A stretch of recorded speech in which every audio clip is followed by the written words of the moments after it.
Whenever you're browsing my anime list because you hate yourself on an unfathomable level, you'll see that the current #1 anime of all time is Fullmetal Alchemist Brotherhood, and it still is because this video aged like milk and Oshinoko is now number 8. However, what was impressive before the FMA bros collectively cucked me harder than death cucks Aqua's love interest, isn't she 12? Is that it managed to stay at the top spot from the first episode alone for an entire month, and that just goes to show how good the movie-linked first episode is, until the other episodes came out and knocked it down to 8. Hear me out, if it was just a mass downvoting, as we've seen with other series, it'd have still maintained a top 5 position, but the fact that it's fallen all the way down to 8, or whatever it's at when I record this, shows that perhaps what followed after such an internet-breaking first episode didn't quite live up to snuff, or people just couldn't make it past the first episode because they kept jerking off to this. And to understand why people may have lost interest in the series, we first have to understand the lie in which Ai speaks. Indeed, while the intro narration may have made me cringe harder than you after I do this,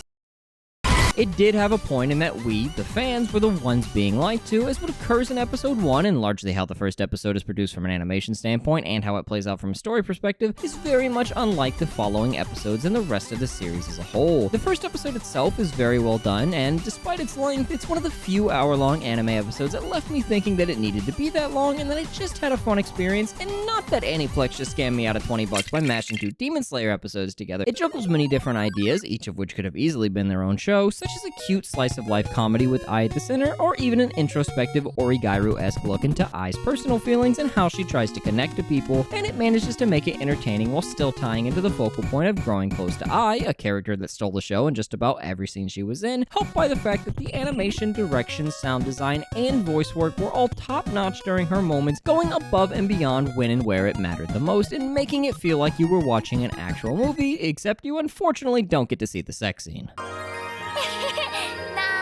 She's a very well-written character with plenty of potential to grow, and we see this play out throughout the first episode as, for example, we believe for a majority of the episode that she's an idol for the money and the fame, but that was furthest from the case, as she was really doing it because of her troubled upbringing. She, who had planned everything out with robotic meticulousness down to her smile, wasn't acting robotic as a ploy for success, with her only real thing failing her being her lack of authenticity or emotion, but rather it was just who she was as a person due to never having felt real love and affection growing up, so she puts on an affectation of what she thought that would look like, and that in turn becomes the lie she tells and the lie the fans accept, that she loves them. While she hopes for it to one day be true, it's only one of many methods she uses in an attempt to experience love, as her children are likewise just another stopgap in her quest, in the same way touching myself is for me. I can't control it! Even that, though, is just scratching the surface of her character, as, in actuality, she wasn't just doing it for the lie to become true, but rather she genuinely wished for it to be so. If that weren't the case, she wouldn't have remembered her stalker's face and name, nor cherished the present he gave her oh so long ago. She wanted to form genuine bonds and connect to literally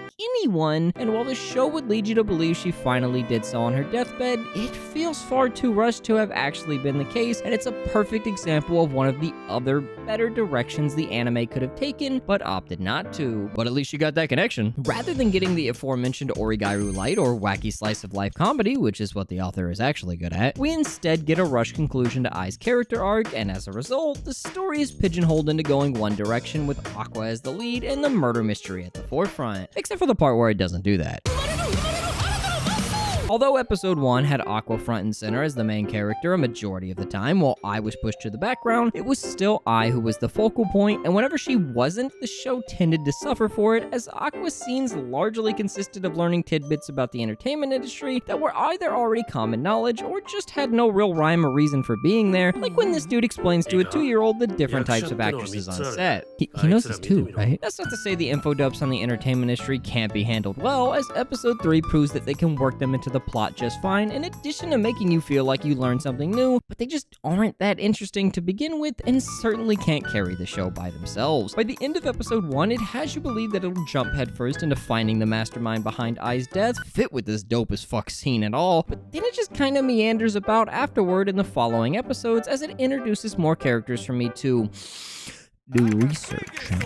The second episode is filled with bloated recap for no real reason, and the third episode favors giving baking soda, my wife, the limelight over all else. That's fine in a vacuum, but this is the show about solving a mystery and allowing the viewer to actively guess who could be behind it, and that doesn't really work when you just go through each potential suspect one by one and largely push the mystery into the background, only touching on it briefly at the end of the episodes, in favor for more wacky and silly antics, though that's okay if it means I get more shots like this. In and of itself, that's not inherently a bad thing, as episode 5 proves it can be just as funny as Kaguya, Akasaka's previous work, but the issue is that it's so wishy-washy that sometimes it'll go all in on the comedy, and then other times it goes all in on Aqua's edge, or even worse, it just chooses to waffle about for half an episode and not accomplish or progress anything of importance while simultaneously not being that entertaining during it. But with Ai gone, the show needs to commit to one thing rather than continuing to juggle several different identities at once. It seemed like murder mystery would be it, but now it seems like it'll just be quirky entertainment antics where facts that you could find on Wikipedia are dumped into your lap for 22 minutes straight and then called an episode because there was an opening and ending attached, which are absolute bangers.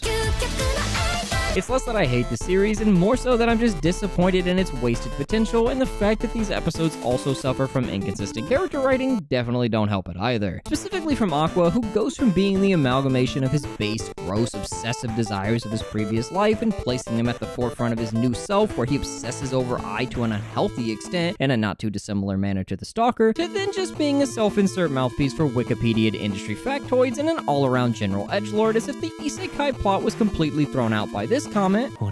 even though he was a 20-plus-year-old doctor before and that was referenced in the previous episode, but now at 15 he's apparently caught up to that? Like, what? The production in terms of the art, animation, and direction also take a severe step down from the first episode, almost as if they blew their load all over Ai just like me, as there's less unique imagery, the movements are stiffer, and every actor's voice work doesn't fit the more expressive character models, as if this were Chainsaw Man all over again, excluding the Spanish dub. It seems to just be plodding along at this point, and the manga itself is likewise still ongoing, which kind of further cements this, but that's an inherent negative for a mystery of this style, and goes to show that something went wrong along the way. If it was presented Durarara style, where we know every character ahead of time and Aqua is the main character, but not necessarily the main focal point, thus giving my cinnamon bun dummy more screen time, fuck you, I'm biased, then it would have made it a lot more enjoyable and sensible to go on for that long, but instead it just drags its feet and makes the mystery practically non-existent half the time in the same manner it does the isekai and idol stuff, as if those were only there to be tacked onto the story to appeal to more demographics and cram in more genres, in the same way ass and titties can get me to watch abject garbage. God, I hate this show. It just goes to show that, while the show was definitely cooking at first, it feels as if it's all but petered out by now, as though Akasaka lost confidence in trying to tell a serious story, yet didn't want to rest on his laurels and revert back to his comedic writing, so instead he just dragged his feet for what is now 116 chapters, before suddenly, coincidentally after Oshinoko got an anime, starting up another more comedy-focused manga. Honestly, the anime could have fixed many of the issues I brought up by simply adapting the manga in a duology or trilogy of films rather than a multi-season TV series, as the more succinct approach to storytelling attributed to films and their limited runtime would have given the perfect balance of industry shenanigans with a dose of learning and murder mystery adventure of trying to find the guy who fucked your ocean first. Get it? Oshinoko. I'm Pomu. And in general, it would have led to more polish to make this a real 10 out of 10. God, I miss her.